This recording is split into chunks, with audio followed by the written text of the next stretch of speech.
Hello and good morning, everyone. My name is Akila Allen, and this is my Literacy and Learning Theory presentation. Today, we will discuss the social constructivism theory of cognitive development and compare it to that of the sociolinguistics theory.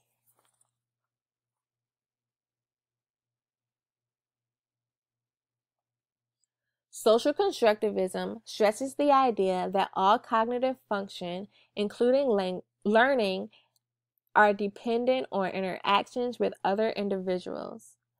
The theory goes on to say that an emphasis is placed on the collaborative nature of learning as well as social and cultural context that it occurs.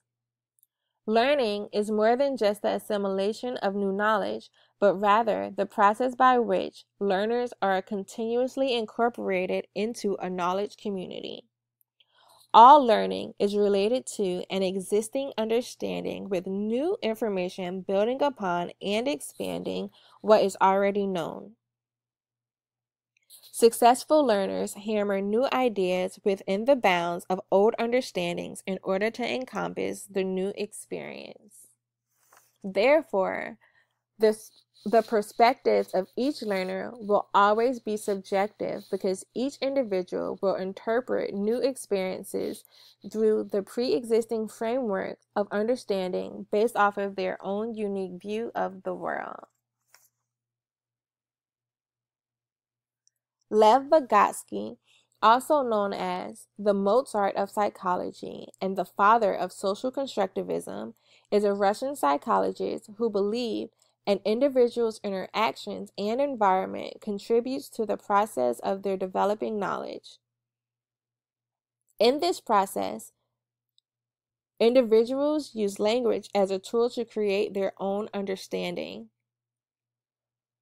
Once the individual has successfully learned through social interaction, can internal dialogue and processing take place.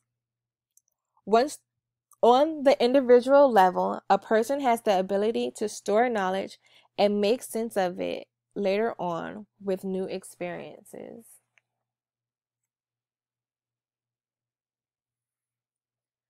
The zone of proximal development, or the ZPD, is Vygotsky's term for tasks that are too difficult for a learner to master on their own.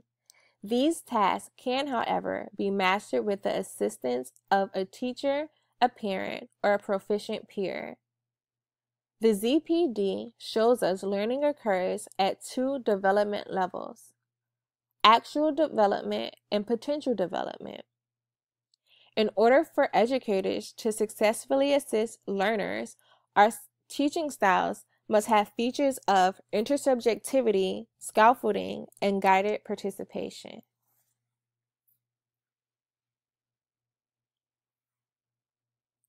Sociolinguistics is the language unit that focuses on the way language, culture, and social interactions operate with one another.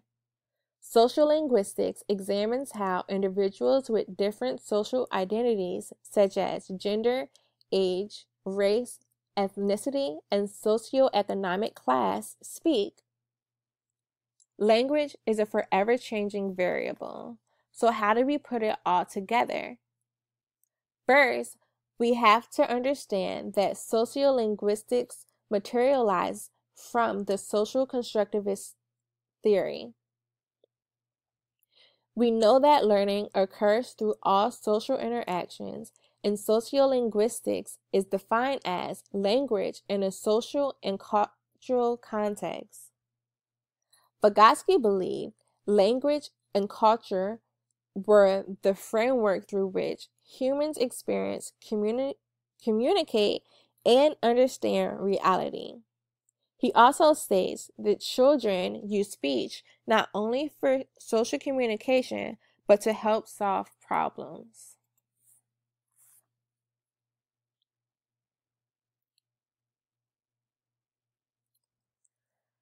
So now that we know about social constructivism, how do we apply it in our classrooms? We must take note that the teacher's role is to guide.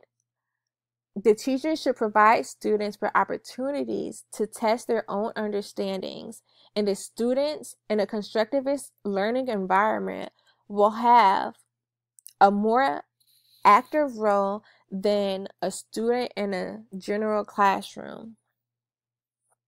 We can apply social constructivist learning within our classroom by incorporating reciprocal learning, cooperative learning, situated learning, and anchored instruction. Other things as an instructor we can do is encourage teamwork and collaboration, promote debates and help in discussions, allocate some peer assessments, and be a model to our students.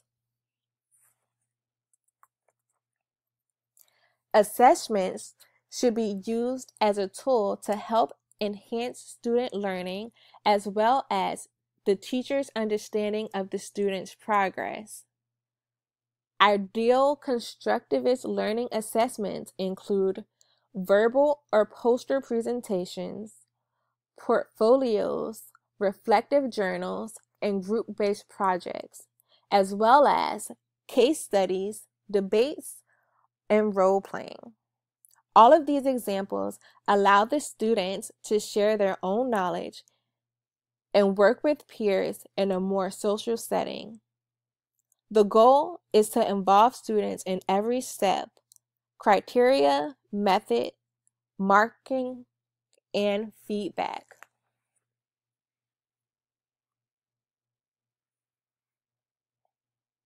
As of any theory, there will be advantages and disadvantages that accompany the implementation of social constructivism learning theory and the social linguistic theory with your classroom and teaching styles. Some advantages are students will be fully engaged and have the ability to express themselves through their work. These theories help with the development of social skills and building relationships. The lessons become more engaging because they are student-centered. Students have the ability to demonstrate comprehension beyond the standard answers of a typical assessment. And finally, it reaches the special needs students who may struggle in the traditional setting. Some disadvantages are that the lack of structure may not work for students who need to be in a highly structured environment in order to be successful. The dismissal of the standard curriculum can cause some students to fall behind. With the removal of traditional grading, some believe it leaves room for some students to slide through the cracks of passing without mastering new concepts. And lastly, some students can become confused, frustrated, and even anxious because they may lack the ability to form relationships socially and intellectually.